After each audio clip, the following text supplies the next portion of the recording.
Mga kababayan, Assalamualaikum warahmatullahi wabarakatuh.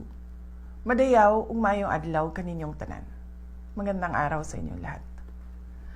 Ang patuloy na pagtaas ng presyo ng mga bilihin ay isang mabigat na dagok sa hangarin nating magkaroon ng mapayapa at masaganang buhay para sa bawat pamilyang Pilipino. Hindi normal ang ating pinagdaraanan. Ito ay epekto ng mga krisis sa labas ng ating bansa, kabilang ang digmaan sa gitnang silangan na direktang nakakaapekto sa presyo ng pagkain, langis at iba pang pangunahing pangangailangan. Sa kabila nito, ang tanggapan ng pangalawang Pangulo ay patuloy na nagsasagawa ng mga programa na noon pa man ay nakatuon ng tumulong sa inyo na makatipid at makaraos sa araw-araw. Ang kampanya ng pagbabago sa edukasyon ay nagbibigay ng tulong sa gamit pampaaralan ng ating mga mag-aaral. Ang bus ng OVP ay patuloy na nagbibigay ng libreng sakay para sa ating mga commuters sa Metro Manila, Cebu, Bacolod, Davao at Tacloban. Ang Magnegosyo Taday ay magpapatuloy upang mapunan ang kapital ng maliliit na negosyo. At ang rice boxes ay patuloy na ipinamamahagi sa mga nangangailangan, lalo na sa panahon na tulad ngayon. Kasabay nito, nagpapatupad din kami ng mga cost-cutting measures sa loob ng aming tanggapan upang matiyak na mas maraming pondo ang mapupunta sa direktang tulong sa taong bayan. Hindi na itutuloy ng OVP ang pasidungog at kasarilayan sa buwan ng Hunyo. Ang mga ito ay dalawang malalaking pagtitipon para sa LGBTQ community at para sa Year 4 Accomplishment Report ng aking termino.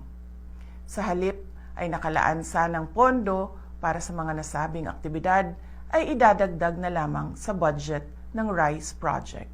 Sa mga darating na buwan, inaasahan nating lalong magiging mahirap ang sitwasyon sa pagkain dahil sa banta ng El Nino mula sa Abril hanggang Hunyo at posibilidad ng pagbaha mula Hulyo hanggang Setyembre dahil sa bagyo at pag-ulan.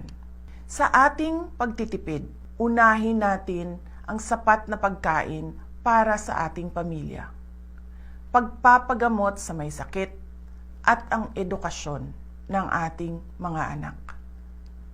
Ang pinakamabisang panlaban sa krisis ay kahandaan. Simulan na nating planuhin ang ating mga hakbang hanggang sa katapusan ng taong 2026.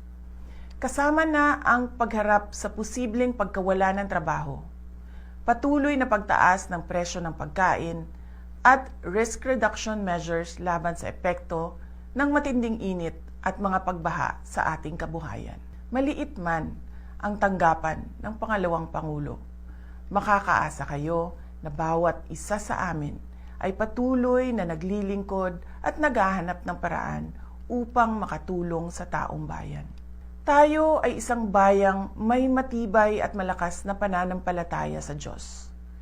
Kaya patuloy tayong manalangin ng taimtim at naway bigyan ang ating bansa ng lakas, gabay at pagkakataon tungo sa tunay na mapayapa at masaganang buhay.